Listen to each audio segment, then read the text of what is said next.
Very good. Clap பண்ணுங்க. அப்படியே wait பண்ணுங்க. அம்மே 8 எங்க இருக்கு காட்டுங்க சானுஜா. 8 எங்க இருக்கு? 8.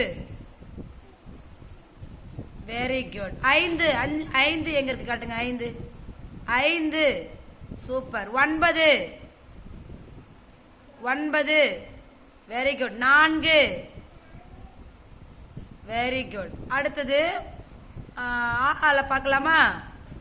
ஊ எங்க இருக்கு காட்டுங்க மிஸ்ஸுக்கு. ஊ வெரி குட். ஔ ஔ வெரி குட். ஏ ஏ எங்க? அது இல்லம்மா அது இல்லம்மா. ஏய் நீங்க சொன்னதுதான் சரிதான். இவ யார்? வருஷா கை காட்டுறது கிடையாது. அடுத்தது ஐ ஐ எங்க இருக்கு காட்டுங்க. அக்கு எங்க இருக்கு காட்டுங்க. அக்கு என்பது என்ன எழுத்துமா? ஆயுத எழுத்து எத்தனை? Very good. கிளாப் பண்ணுங்க சானுஜாக்கு.